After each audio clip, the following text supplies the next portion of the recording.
What's up, Pickle Peeps? Now, are you using a content hub in your daily marketing? Yes?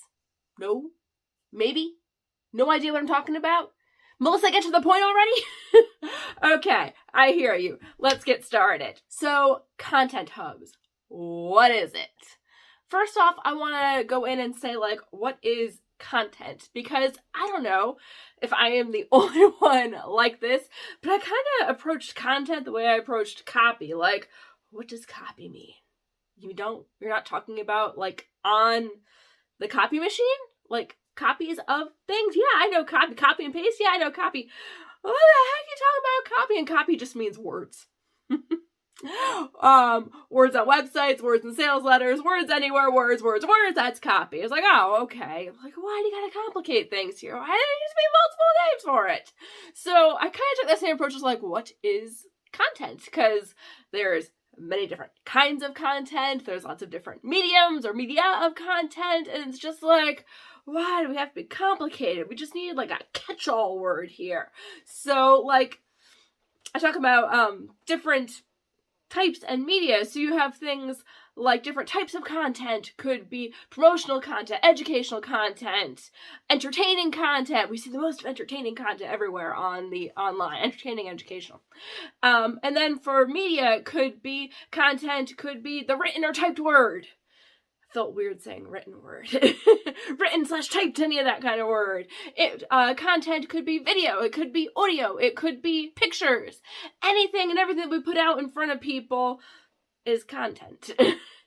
Doesn't really help, does it? Anyone else have that, what does this actually mean moment? Or is that just a Melissa thing? It could just be a Melissa thing. Anyway, moving right along. So if that right there is content, then what is a content hub? And how do we make one? So what a content hub does is it takes one big piece of content and picks it apart into itty bitty teeny tiny little pieces that we distribute everywhere. Some examples of content hubs, big things, could be a gift guide, could be a content hub. This video could be a content hub. A product collection or product description could be a content hub. You see blog posts as content hubs all the time. It's probably the easiest example to put out there is a blog post as a content hub. Let's take a really stupid, simple example here and say a recipe blog. You're gonna get what I'm talking about at the end of this. So a recipe blog might have... Oh, and let me know who's gone through this kind of system before and either loves or hates it. I tend to love it on the first run and hate it when I'm trying to find things on the second run. But anyway, so a recipe blog. That blog post is obviously going to have the recipe, but that's not it because it needs to be SEO optimized. So it's also going to have the entire content kitchen sink going on here because it all has to be SEO optimized, right? So it'll be the recipe itself, plus the history of the ingredients, maybe where the recipe comes from, how many generations that recipe has passed down or how they discovered it, how they've improved on the recipe, original versions of the recipe, variations of the recipe, substitutions for the recipe, why they use this specific ingredient in the recipe, how to prepare your kitchen for this recipe, how to store this recipe. You've been through it on a recipe blog. All the things in a recipe blog. But then the writer or whatever takes that blog post, plus, all the photos that are on there. There may or may not be a video on there as well. And they break it down into itty bitty sections. Each one of those little sections that I talked about, that could be a social media post. And then you have the photos, right? So they take those little pieces and those photos and they distribute it everywhere. And then, if you're like me, on Pinterest, they take those photos and they make a collage of the photos. And then they just reorder the collage and they might have 10 different collages for Pinterest. One blog post. So beyond Pinterest, each photo could be a social media post. Each description could be a social media post. Cross-promote those social media posts or cross the content and mix the photos with the different descriptions. Hey. Then, of course, we just talked about there's the 10 graphics for Pinterest that were made. And who knows, you might make a video off of it. You might make a whole bunch of mini videos talking about it. You might have reviews from it. I found my fingers already. So you might have other people making your thing. You might have reviews from other people. You might have all the different kinds of video stuff going on. Do you see how this one blog post or recipe has turned into a content monster? I don't know. I kind of like that monster. Do you like that monster? It's a pretty cool monster. Pro content monster here. Oh, and that's never mind the 3 to 5 emails that I put out about that. One email saying there's a new recipe on the blog, another email saying, make this recipe in conjunction with your other recipes, and then this recipe ends up in a top 10 list, or like a favorite for Cinco de Mayo, and like, who knows? They're going to pull that up a million times in the future on emails, on their social posts, and it just becomes, yeah, it goes on and on and on. And on, and on, and on, and on, and on, and on, and on, and on, and on, and on, and on, and on. Right? And on. Not anon. And on. Basically, what I'm saying here is you can take one bigger piece of content and break it down into itty bitty microscopic molecular, like Ant-Man in the quantum realm size pieces here, and distribute those everywhere. Is this making sense? I hope this is making sense. In my head, this makes sense. So to make one of these and like to truly visualize this out and not just make the list of crazy things from the blog right there, because I don't know how many of you have recipe blogs. I don't have a recipe blog. But how this makes sense in my head, like the base skateboard version of it, would be to picture an old-fashioned wagon wheel. You know, like the big wagon wheel, it's got the center hub and then there's all the spokes coming off of it. Yeah, that's the base version that my head goes to.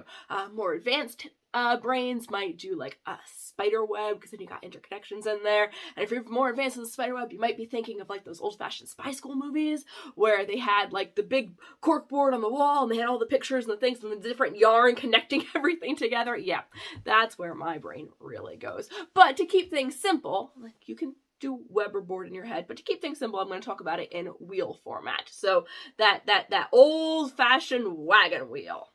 Or a chariot wheel if you want to be more badass. That'd be cool too. All right, so we're going to go with whatever visualization works for you. Actually, drop in the comments below. I want to know what team for visualization you're on here. Are you wagon wheel? Are you spider web? Are you secret agent? I want to know. Indulge my curiosity here. Now I'll indulge yours. So how do we do this? In the very center of your wheel or web or secret spy board is your big piece of content. It's your center hub. Now, branching off of that, all those different webs or yarns or spokes, if we're going for the wheel, like have those, all the different spokes, could be, you might have a spoke for social media, a spoke for email, a spoke for video, a spoke for collage images, a spoke for quotes you're going to pull out of that piece of content.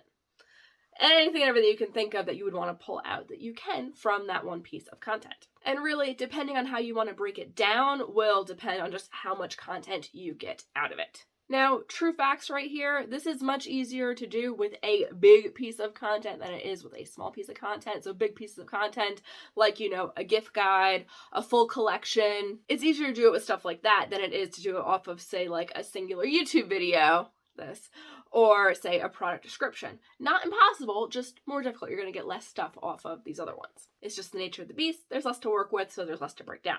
Now, who is up for an example? Okay, let's talk about candles. And I'm going to go with like the simple product description option here for making a content hub. And I don't know, I kind of got candles in my brain today. My sister was in Bath and Body Works earlier today. I got an email from Mythology. They have a new pirate candle collection coming out. So like, I don't know, candles in my head.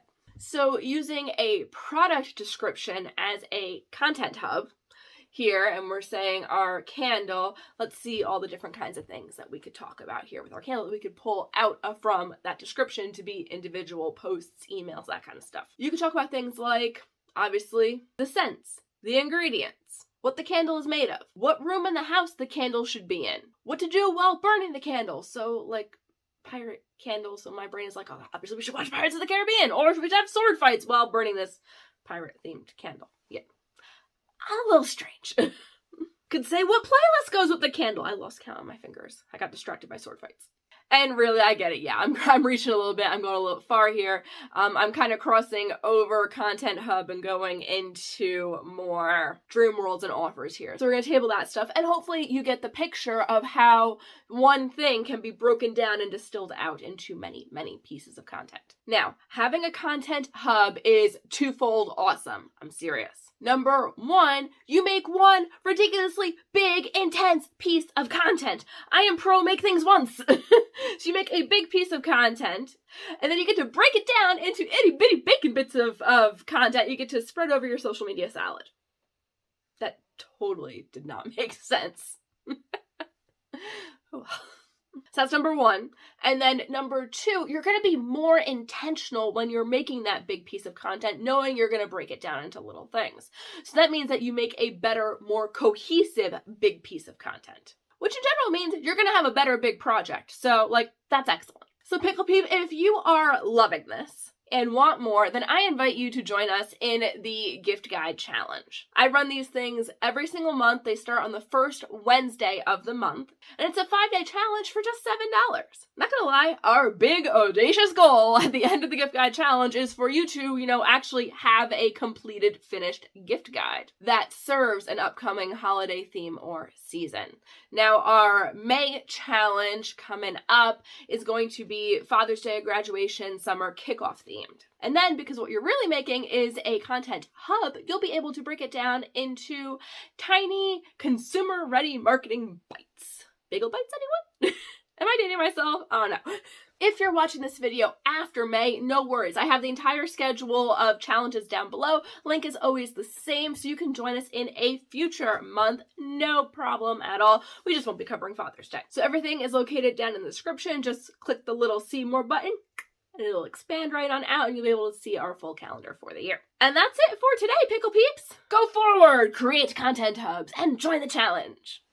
And be sure to give this video a like, and if you're new to the channel, to subscribe. Have a kick-ass day, and I will see you guys in the next one. Bye!